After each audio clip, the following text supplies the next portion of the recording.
आप देख रहे हैं इंडिया टाउन न्यूज, भारत की बात। नमस्कार, आप देख रहे हैं इंडिया टाउन न्यूज और मैं हूं आपके साथ सुधीर मिश्रा। स्वागत है आपका हमारे खास बुलेटिन राजधानी सरकार धानी में, जहां हम आपको छत्तीसगढ़ की महत्वपूर्ण खबरों से रूबरू कराएंगे। तो चलिए बुलेटिन की शुरुआत करते हैं, लेकिन उससे पहले एक नजर आज की हेडलाइंस पर। शहीद आकाश राव के परिजनों से मिले सचिन पायलट, कहा आतंकवाद और नक्सलवाद की समाज में कोई जगह नहीं। दिग्गज नेताओं से भी पार्टी की गतिविधियों पर चर्चा। सरकार के खिलाफ कांग्रेस की किसान जवान संविधान जनसभा। पायलट ने कहा मोदी और शाह के दौरे के बाद भी राज्य का हाल बदहाल। फर्जी दस्तावेज रैकेट का पर्दाफाश, नौकरी दिलाने के लिए किया धांधली, 3 आरोपी गिरफ्तार। माहेश्वरी भवन में सर्वाइकल टीकाकरण अभियान, 30 बच्चियों को किया गया लाभान्वित, सस्ती दर पर लगाया गया महंगा टीका। बीएन गोल्ड कंपनी के डायरेक्टर निकला ठग, 5 करोड़ रुपए से ज्यादा की ठगी का खुलासा।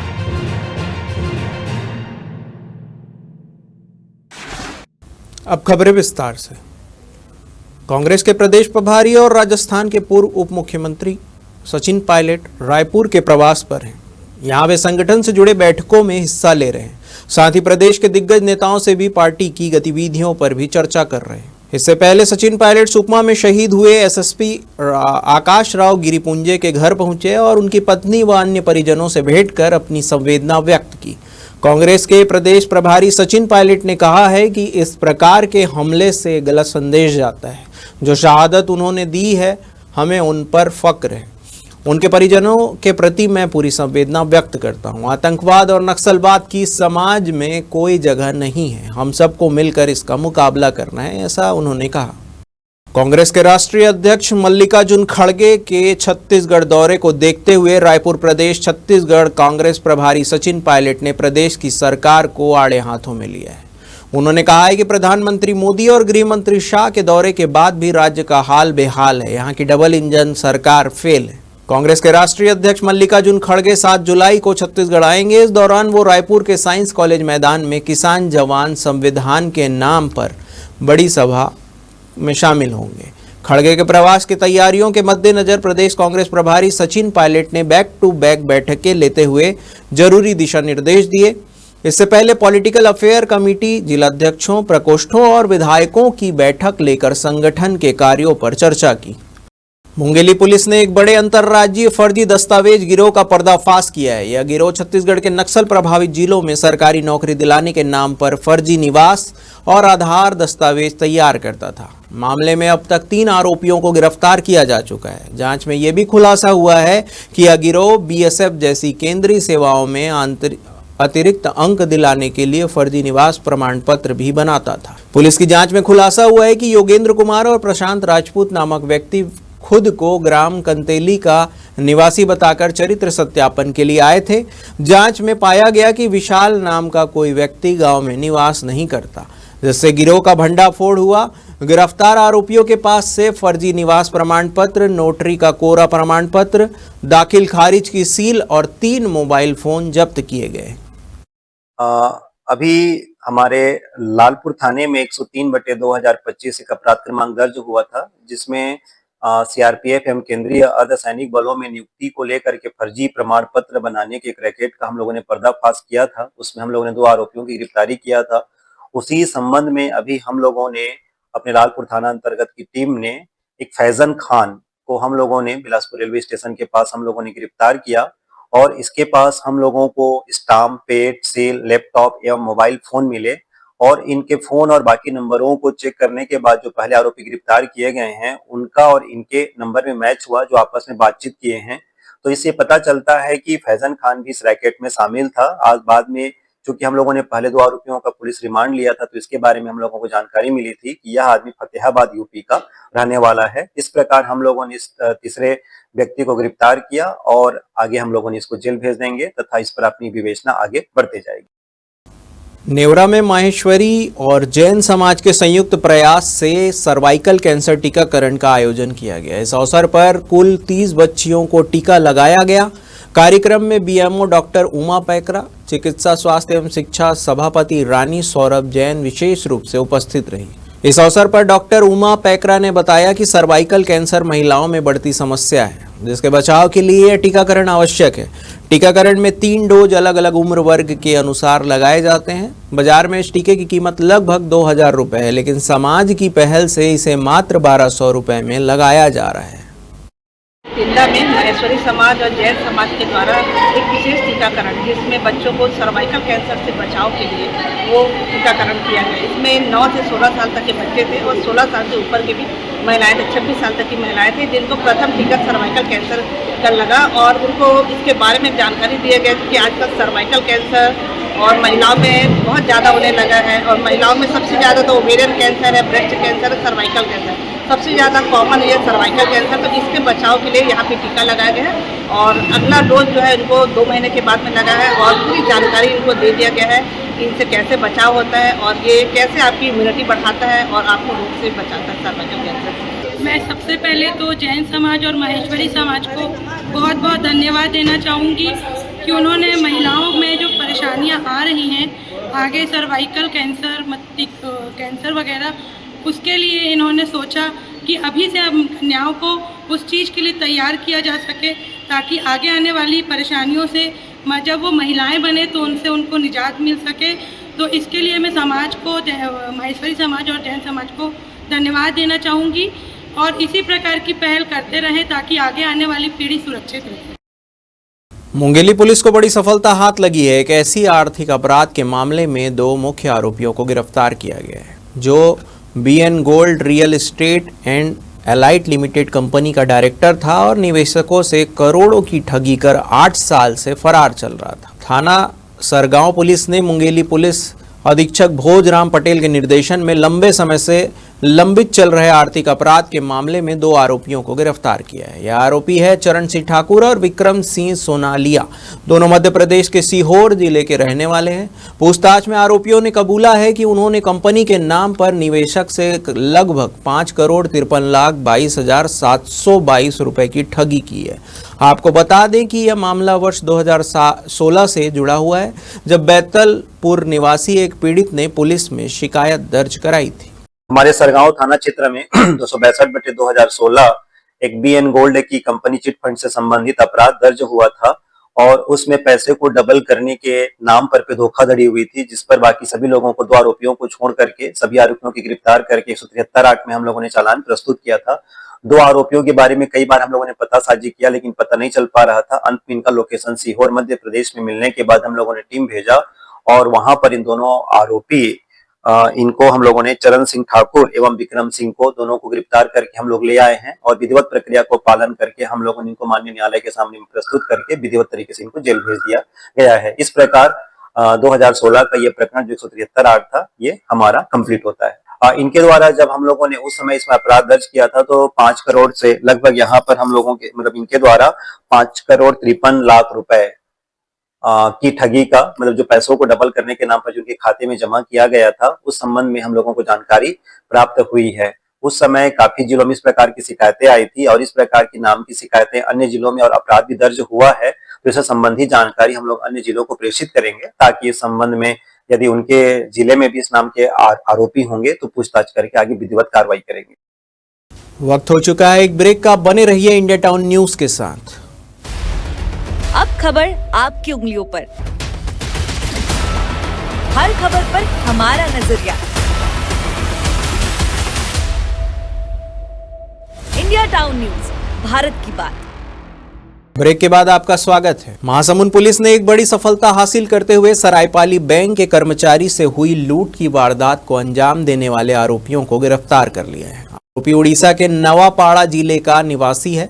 पुलिस ने आरोपी से लूट की गई राशि में से 30,000 रुपए की रकम भी बरामद कर ली है। दरअसल घटना सरायपाली क्षेत्र की है, जहां फाइनेंस कंपनी में कार्यरत पीड़ित रोज की तरह बैंक की वसूली की रकम लेकर सरायपाली लौट रहा था। तभी अचानक आरोपी ने पीड़ित के बैग से रकम झपट ली और मौके से फरार हो गया। मामले की सूचना मिलते ही सरायपाली पुलिस ने सक्रियता दिखाई और जांच शुरू की। फिलहाल पुलिस आरोपी से पूछताछ कर रही है और बाकी की रकम भी बरामदगी के प्रयास जारी है। प्रार्थी हैं टिकेश्वर डटसेना, जो कि सूर्योदय स्मॉल फाइनेंस बैंक सरायपाली में रिलेशनशिप कर्मचारी हैं जिनके द्वारा जो बैंक से फाइनेंस राशि रहती है उसके वसूली का कार्य किया जाता है।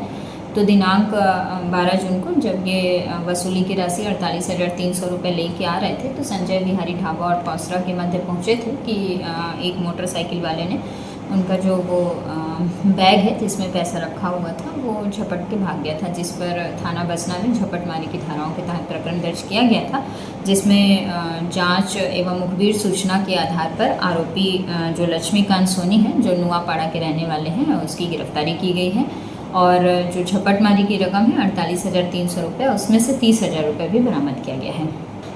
आपराधिक रिकॉर्ड के संबंध में पता किया जा रहा है।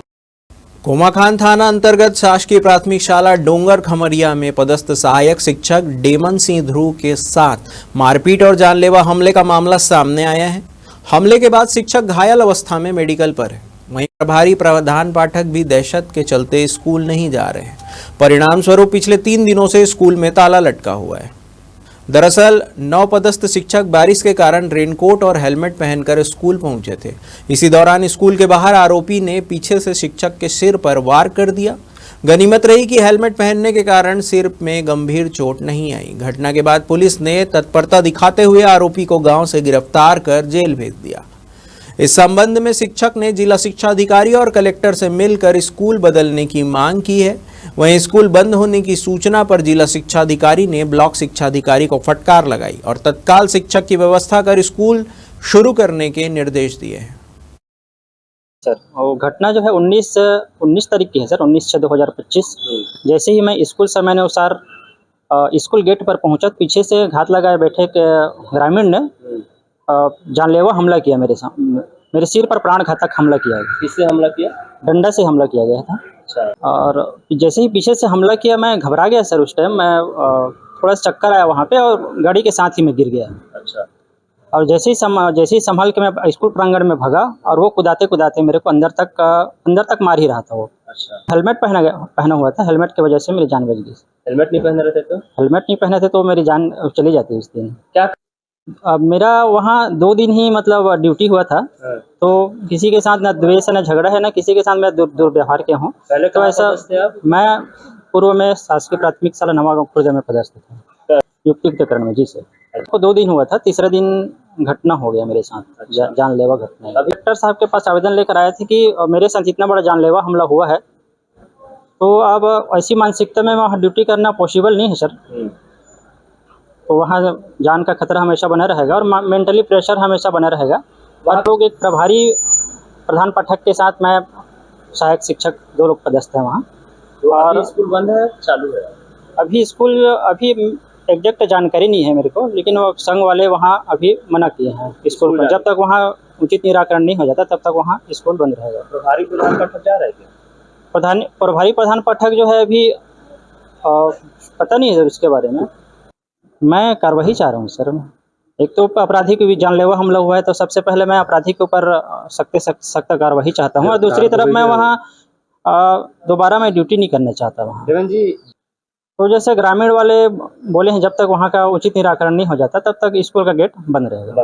अभी एक घटना हुई है विगत 2-3 दिन पहले जो है हमारा एक शिक्षक है, उसको वहाँ का रसोईया का जो पति है उसने बेवजह जो है डंडे से जो है मारपीट उसके साथ किया है।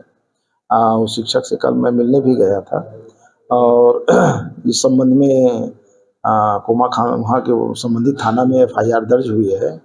मैंने वहाँ के थाना SHO इंचार्ज से चर्चा भी किया। उनका कहना है कि विधि संबंधी इस पर कार्रवाई हुई है और जो घटनाकारित व्यक्ति है अभियुक्त है, अपराधी है, उसके विरुद्ध FIR किए गए हैं और जेल दाखिल किया गया है। सर क्या है कि दहशत हो जाता है क्योंकि 2 ही शिक्षक थे। अभी युक्तिकरण के बाद 2-3 दिन पहले ही वो ज्वाइन किया था और एक जो पूर्व में शिक्षक है हो सकता है, उसकी जानकारी मुझे नहीं है कि स्कूल नहीं गया है, हो सकता है दहशत में नहीं गया होगा। हमने VO को निर्देशित किया है कि ऐसी स्थिति है तो स्कूल नियमानुसार रोज खुलना चाहिए, रन करना चाहिए। किसी अन्य शिक्षक को भेज के स्कूल खुलवाया जा सकता है, कोई दिक्कत नहीं। प्रार्थी डेमन सिंह ध्रुव हैं, पिता शिवचरण सिंह ध्रुव और साकी नरन है। उनके द्वारा 19/6 को थाना उपस्थित आकर रिपोर्ट दर्ज कराया गया था कि उनके साथ में जो नंदलाल यादव पिता पकलू यादव हैं, उनके साथ में अश्लील गाली गलौज और लाठी से मारपीट किया गया है करके, जिस पर थाना कोमा खान में प्रकरण दर्ज किया गया है और उसमें आरोपी की गिरफ्तारी कर न्यायिक अभिरक्षा में जेल भेजा गया है। उसमें अपराध धारा 296, 115(2), 117(2), 351(2) जो लड़ाई झगड़ा मारपीट और घोर उपाधि से संबंधित है, उसके तहत में प्रकरण दर्ज किया गया है। प्रथम दृष्टिया ये तथ्य आया है कि प्रार्थी एवं उसकी पत्नी द्वारा मतलब एक मिसअंडरस्टैंडिंग टाइप की चीजें थी कि किसी दूसरे व्यक्ति के धोखे में, क्योंकि जो नंदा ध्रुव है वो भी हेलमेट और वो सब पहने हुए थे, तो उसके थोड़ा सा मिसअंडरस्टैंडिंग की वजह से इस तरीके की कुछ घटना घटित होने के संबंध में प्रारंभिक पूछताछ में तथ्य आए हैं। राजधानी रायपुर से मेरठ जैसे दिल दहला देने वाली वारदात सामने आई है, जहां एक युवक की बेरहमी से गला काटकर हत्या कर दी गई। इसके बाद 100 को एक टीन के सूटकेस में डालकर उस पर सीमेंट का मोटा प्लास्टर चढ़ा दिया गया ताकि बदबू न फैले और पहचान न हो सके। पुलिस ने इस जघन्य हत्या की गुत्थी को सुलझाते हुए रिटायर्ड एएसआई के बेटे और पेशे से वकील अंकित उपाध्याय के साथ उसकी पत्नी शिवानी वर्मा को दिल्ली से गिरफ्तार कर लिया है। मृतक की पहचान किशोर पैकरा के रूप में हुई है। प्रारंभिक जांच में सामने आया है कि हत्या की पूरी साजिश अंकित ने रची थी। इस पूरी प्रक्रिया के दौरान दोनों सीसीटीवी कैमरे में कैद हो गए। हत्या के तुरंत बाद आरोपी रायपुर एयरपोर्ट से दिल्ली फरार हो गए थे। रायपुर पुलिस ने जब सीसीटीवी, गाड़ी की जानकारी और तकनीकी साक्ष्यों के आधार पर जांच आगे बढ़ाई तो दिल्ली से दोनों को गिरफ्तार कर लिया गया। फिलहाल पुलिस अब इस बात की भी जांच कर रही है कि हत्या की वजह आखिर क्या थी। एक टिन के बॉक्स के अंदर में बैग में भरे हुए एक अज्ञात पुरुष का शव बरामद हुआ था। इस सूचना पर से थाना डीडी नगर में मर्ग क्रमांक 41/2025 धारा 194 BNSS के तहत में मर्ग कायम कर जांच की जा रही थी। जांच के दौरान पर अब तक में जो अज्ञात मृतक था उसकी पहचान किशोर पैकरा के रूप में हुई है। जांच में मृतक की हत्या किया जाना पाए जाने से थाना डीडी नगर में अपराध क्रमांक 255/2025 धारा 103(1) BNS के तहत में अपराध पंजीबद्ध कर विवेचना की जा रही थी। इस प्रकरण में अब तक जो प्राप्त साक्ष्य के आधार पर, इसके संदेह के आधार पर प्राइम सस्पेक्ट के रूप में अंकित उपाध्याय और उसकी पत्नी शिवानी शर्मा को CISF और दिल्ली पुलिस की मदद से दिल्ली एयरपोर्ट में डिटेन किया गया है। यहाँ से पुलिस पार्टी गई हुई है। शीघ्र संदेहियों को रायपुर ला करके उनसे पूछताछ किया जाएगा और प्रकरण के संबंध में विस्तृत जानकारी पृथक से दी जाएगी। राजधानी रायपुर से कोरोना को लेकर नया अपडेट सामने आया है, जहां पे 5 नए मरीज मिले हैं। रायपुर में एक्टिव मरीजों की संख्या अब 29 पहुंच गई है। वहीं राजनांदगांव में पिछले 20 दिनों के भीतर 3 लोगों की कोरोना से मौत हो चुकी है। बता दें कि अब तक 95 कोरोना मरीज मिल चुके हैं। इसमें से 60 मरीज कोरोना को मात देकर ठीक हो चुके हैं। रात की बात है कि रायपुर में अब तक एक भी कोरोना मरीज की मौत नहीं हुई है। मुख्य जिला चिकित्सा अधिकारी डॉक्टर मिथिलेश चौधरी ने कहा है कि रायपुर में अभी कोरोना के 29 एक्टिव मरीज हैं। राजधानी में सर्वाधिक मरीज इसलिए हैं क्योंकि सभी राज्यों से लोग यहां आते हैं। जनसंख्या घनत्व ज़्यादा है। मरीजों के परिजनों को ट्रेस कर जांच की जा रही है। CMHO ने लोगों से अपील करते हुए कहा है कि कोरोना के लक्षण जैसे सर्दी, खांसी, बुखार होने पर तत्काल इलाज कराएं।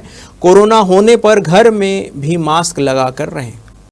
छत्तीसगढ़ हाईकोर्ट ने एक नाबालिग को वयस्क मानकर सुनाई गई उम्र कैद की सजा को खारिज कर दिया। यह फैसला न्यायमूर्ति संजय के अग्रवाल की अध्यक्षता वाली डिवीजन बेंच ने सुनाया, जिसमें सुप्रीम कोर्ट के शिल्पा मित्तल बनाम भारत सरकार मामले का हवाला दिया गया है। कोर्ट ने स्पष्ट कहा है कि हत्या का प्रयास को जघन्य अपराध नहीं माना जा सकता क्योंकि इसमें न्यूनतम 7 साल की सजा को स्पष्ट प्रावधान नहीं है। हाईकोर्ट ने अपने इस फैसले के प्रति राज्य के सभी चिल्ड्रंस कोर्ट और बाल कल्याण बोर्डों को भेजने के निर्देश दिए हैं ताकि भविष्य में इस तरह की प्रक्रियागत त्रुटियां न हो। हमारे खास बुलेटिन राजधानी सरकारधानी में फिलहाल इतना ही। तमाम खबरों के लिए बने रहिए इंडिया टाउन न्यूज के साथ। नमस्कार। आप देख रहे हैं इंडिया टाउन न्यूज, भारत की बात।